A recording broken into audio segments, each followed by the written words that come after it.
மணிங்க நம்ம இதை பேச விட்டோம்னா நம்ம நாளைக்கு யாருக்குமே தெரியாது. நம்மளை அடிச்சு உட்கார வச்சுட்டாங்க. இங்க நான் பாருங்க ரோட்ல வந்து இறங்கி போராடுற அளவுக்கு நம்ம சூழ்நிலை கொண்டு வந்துட்டாங்க, தடுத்தாங்க. எந்திரிட்டோம். ரோட் சைடு அதையும் முக்கியமா சொல்ல மாட்டேன், அவன் பேரை மென்ஷன் பண்ணிடுறேன். ரோட் சைடுன்னு ஒருத்தர் தான், ஒரே ஒரு ஆள் தான், அவர் பேர் ரோட் சைடு.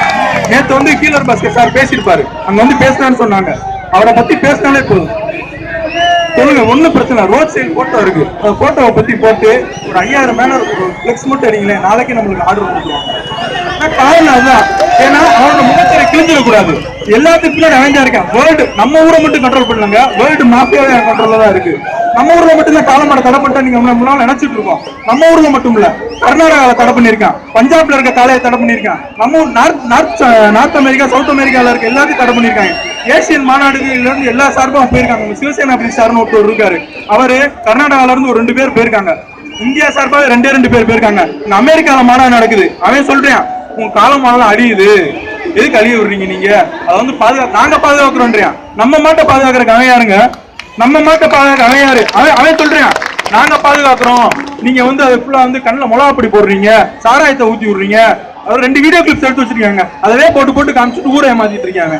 இருந்துச்சு, இல்லன்னா சொல்லல, இருந்துச்சு. 25 வருஷத்துக்கு முன்னாடி ஜல்லிக்கட்டு அப்படிதான் இருந்துச்சு. மாட்டுக்கு சாரா வச்சு கொடுத்தாங்க, வால்ல தீய வச்சு விடுவாங்க, அது அப்படிதான் போச்சு. முட்டி செத்து இருக்கு. சின்ன வயசா இருக்கும், நானே பாத்திருக்கேன். நானும் இந்த அலங்காநல்லூர் சைடு தான் இருக்கேன், எங்க ஒரு ஏரியாவும் பாத்திருக்கேன். ஆனா அந்த நிலைமை இப்ப இல்ல.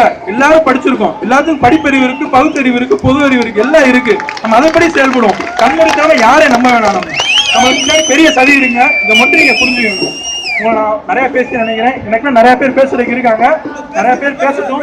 ஏன்னா ஒரு சின்ன வேண்டுகோள் என்ன தெரியுமா, ஒரு 2 நிமிஷம் ஒரு பேர் எழுதி வச்சிருக்காரு, அது மாணிக்க.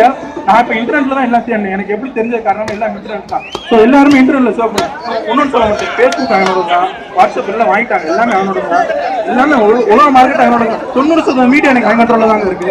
யாருக்காச்சும் தெரியுமா, 95% மீடியா அவன் கண்ட்ரோல்ல தான் இருக்கு. ஸ்டார் நெட்வொர்க்ல இருந்து பிபிசில இருந்து எல்லாமே அவன் கண்ட்ரோல்ல தான் இருக்கு. அவன் போடுறதா நியூஸ், அவன் வைக்கிறதா எல்லாமே. அதே மணிக்க ஜல்லிக்கட்டுக்கு வந்து நிரந்தர ஒண்ணும் இல்ல. இப்ப இந்த அவசர சட்டத்தை பத்தி பேசிட்டு இருந்தாங்க. அவசர சட்டம் கொண்டு வந்தா அவசரமா தான் போகணும். பிசிஏ ஆக்ட்னு ஒரு ஆக்ட் இருக்கு, அந்த ஆக்ட்ல நம்ம இம்ப்ளிமெண்ட் பண்ணி என்ன பண்ணணும்னா, காலையில வந்து காட்சி பொருள் ஆக்குறத நம்ம எடுக்கணும்.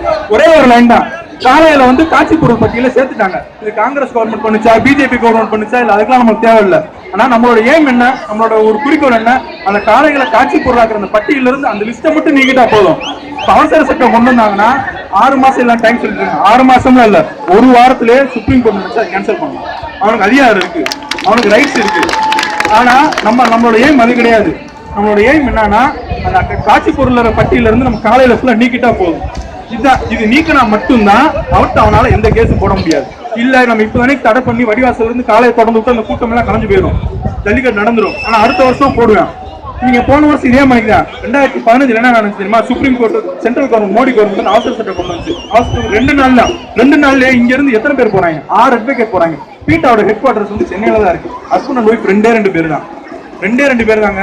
பீட்டாவோட 2 பேர் தான், அவங்க தான் ஃபுல் கண்ட்ரோல் பண்ணிட்டு இருக்காங்க. அனிமல் வெல்ஃபேர் போர்ட் ஆஃப் இந்தியாவில் வந்து பூரா ஜோஷிபூர்வான்னு ஒரு அம்மா இருக்காங்க. இந்த பூரா ஜோஷிபூர் அம்மா பத்தி யாருக்காச்சும் தெரியுமா உங்களுக்கு? ஃபேஸ்புக் யூஸ் பண்றவங்களுக்கு தெரியும், ஃபேஸ்புக் யூஸ் பண்றவங்க அவங்களுக்குலாம் தெரியும். பூரா ஜோஷிபுரா யாருன்னா ஒரு அமெரிக்கா குடியுரிமை பெற்றவங்க. அமெரிக்கா குடியுரிமை பெற்றவங்களுக்கு animal welfare board of India, Indian அரசாங்கத்துக்கு இறங்கக்கூடிய இதில் அவங்களுக்கு என்ன வேலை? அவங்களுக்கு என்ன வேலைன்னு கேட்கிறேன். அவங்க இங்க நின்றுட்டு இருக்காங்க. அவங்க சொல்றாங்க, முடிஞ்சா நீங்க ஜல்லிக்கட்டை நடத்தி பாருங்கடா, இந்தியர்கள் தமிழர்களுக்கு நான் சவாலா விடுறேன், உங்களால முடிஞ்சா பாருங்க அப்படின்றாங்க. போன வட்டம் அப்படிதாங்க பண்ணாங்க. அவங்க மத்திய அரசு அவசர சட்டம் கொண்டு வருது, 2 நாள்ல சுப்ரீம் கோர்ட் பேசியா வாங்கினாங்க. 2 நாளுங்க, அதிகபட்சம் 2 நாள். 6 அட்வொகேட் மதுரை இந்தியாவில தமிழ்நாட்டில இருந்து போறாங்க. 6 அட்வொகேட் கொடுத்தாங்க, செலவு மட்டும் 2.5 கோடி ரூபாய்க்கு மேலன்னு சொல்றாங்க. கன்ஃபார்ம் 2.5 கோடி ரூபாய்க்கு மேல 2 நாள் அவசர சட்டம் வாங்க முடிஞ்சு. ஆனா சுப்ரீம் கோர்ட் இன்னைக்கு மோடி எனக்கு என்ன சொல்லியிருக்காருன்னா, அவசர சட்டம் கோர்ட்ல ரிலீவ் இருக்கும், அவசர சட்டம் கொண்டு வர முடியாதுன்றாரு. இதுக்கெல்லாம் காரணம் என்ன?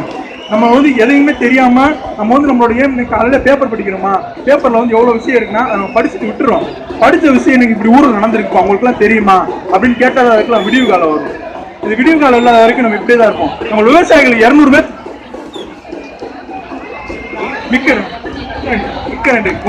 நீங்க உங்களை மாதிரி ஆளு இருக்கனால நான் மைக்க பிடிச்சி பேசுறேன். ஃபர்ஸ்ட் டைம் மைக்க பிடிச்சி பேசுறீங்களா? எனக்கு மைக்க பிடிச்சி பேசுற அனுபவம் இல்ல, வாய்ப்பும் கிடைக்கல. உங்களை மாதிரி ஆளுநர்னால முதல்ல மைக்க பிடிச்சி பேசுறேன் நான்.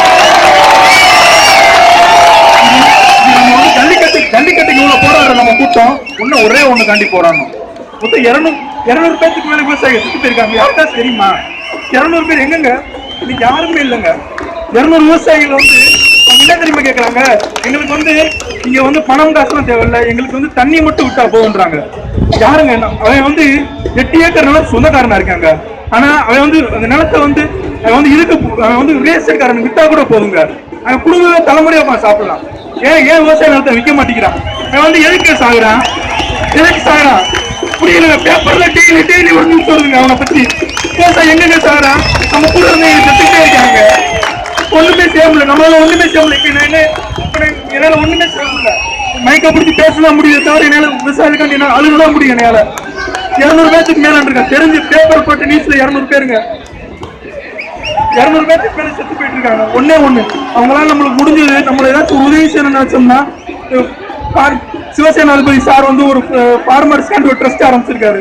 அதுல வந்து அவரோட அட்ரஸை பிடிச்சி நம்ம அவர்கிட்ட கேட்டு நம்மளோட ஃபண்ட்ஸை மட்டும் விவசாயிகளுக்காண்டி பண்ணா போதும். அவங்க தண்ணி தாங்க கேட்கறாங்க, நிதி உதவி கேட்கல, பணம் கேட்கல, நம்மளுக்காண்டி தண்ணி தான் கேட்கறாங்க. நம்ம கூட இருந்த விவசாயிங்க யாருமே இல்லை. 200 பேர் நம்ம கண்ணுக்கு தெரியும். தமிழ்நாட்டுல 200 பேர்னா இந்தியா லெவல் எத்தனை பேருங்க? எத்தனை பேரு? அமேசான்ல போடுறா மா இலை இருக்கு பாத்தீங்களா? மா இலையை வந்து 5000 ரூபான்ற பொங்கல் கொண்டாடுங்க. உங்க மா இலையை வந்து நான் வீடு தேடி சப்ளை பண்றேன். மா இலை 5000 ரூபாமா? மா இலை 5000 ரூபா. ஒரு தோரணத்துல மொத்தம் எத்தனை இருக்கும்? ஒரு 25 இருக்குமா? 5000 ரூபான்ற 5000 ரூபாய் இன்ஸ்டால்மெண்ட்ல கொடுக்குறேன். நான் 200 ரூபாய் நான் இன்ஸ்டால்மெண்ட்ல கொடுக்குறேன். இதே நிலைமை நம்ம அரிசி காண்டி போய் கையாந்து நிக்கணுமா? ஏற்கனவே அவன் கொடுக்குற உரத்தை தான் நம்ம மண்ணில் போட்டுட்டு இருக்கோம். இது யாருக்காச்சும் தெரியுமா? விவசாயி வந்து உரம் வந்து அவங்க கையில இல்ல. உரமா விதை நெல் எங்க போய் வாங்குறாங்க? விதை நெல்லாம் வந்து கார்பரேட் எல்லாம் அவங்க போயிடுச்சு. அதே மாதிரிக்க நம்ம சாப்பிடுற எல்லாமே அவங்க பால் வந்து விஷமா மாறிடுச்சுங்க. யாரும் பால் யூஸ் பண்ணாதீங்க, நாட்டு பாலை யூஸ் பண்ணுங்க. சுகர் வந்து இப்ப மோசமா போயிட்டு இருக்குங்க. சீனி வந்து இலுமினாட்டி அவனோட பேரு ரோட் சைல்டு. இது கோவில்ல போய் சர்ச் பண்ணி பாத்தீங்கன்னா அவனோட போட்டோ போட்டிருப்பாங்க. ஒரு மிருக ஒரு தலைவர் பூமி அப்படி கையில பிடிச்ச அமுக்குற மாதிரி போட்டிருப்பாங்கயா. இத போஸ்டர் வச்சு ஒட்டி வச்சுங்க. நாளைக்கு மச்சான் திருப்பி வரும். அவனை பார்த்து நாட்டு யாருக்குமே தெரியாது. என்ன மீடியா